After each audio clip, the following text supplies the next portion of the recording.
Hello, thank you for your patience, and I'm back once again. I was speaking about the fact that God has called us to light up our world, and we're supposed to be the solution to the problems of our world, and not be just complainers and grumblers. And there's a verse of scripture that corroborates that. It says that for Philippians chapter 2 verse 13 said, "For it is God who works in you both to will and do of his good pleasure.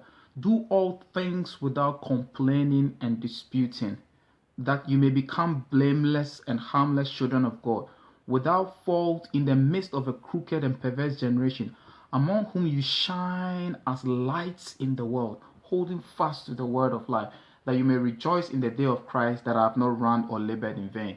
I just want to make it short and sweet, and today I'm not going to be really long, but I believe you will be encouraged.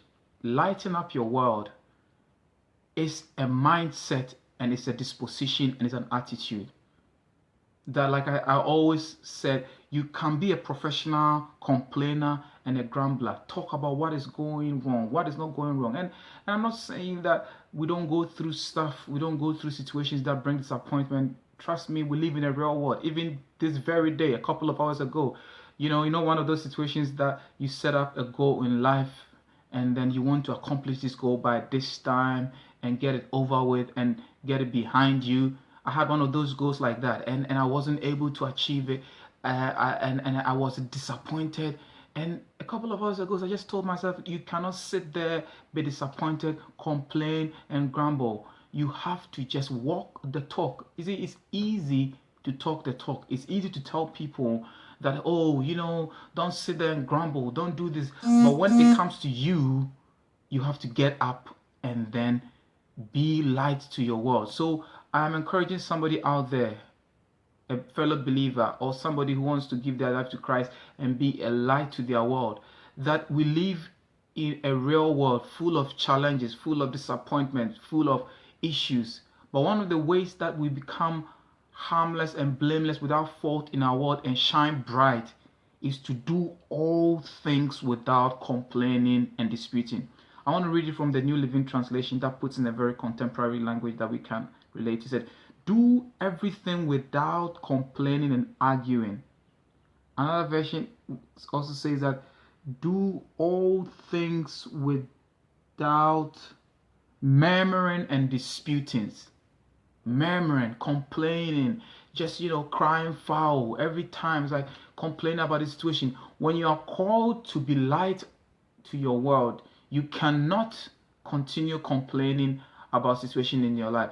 And I'm not just saying that be unrealistic and when you are disappointed, say it's fine. No, but you can quit thinking about yourself and start thinking about your impact to the world. Like today, what happened to me, I could have just said, forget about the broadcast today. This is not the right time. After all, it's Facebook Live.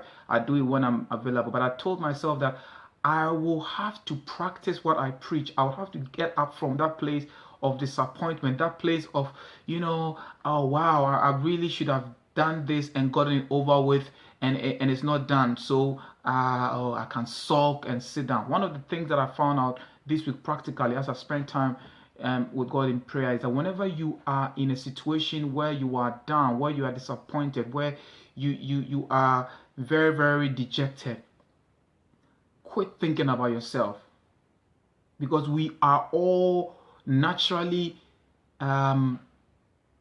we are all naturally wired to be inward looking.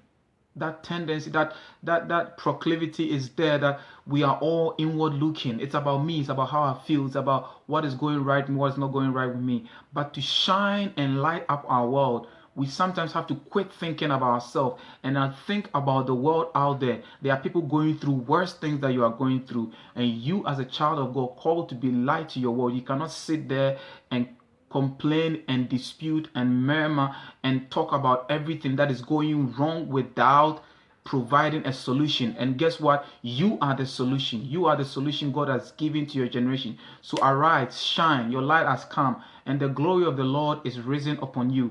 See, Gentiles shall come to your light, and kings will come to the brightness of your light, because thick darkness will engulf the earth, and gross darkness the people, but the light of God will shine in you. So my brother, my sister, my friend, get up, go light up your world, brighten up somebody's life, be an encouragement to somebody, be a blessing to somebody, and forget your issues.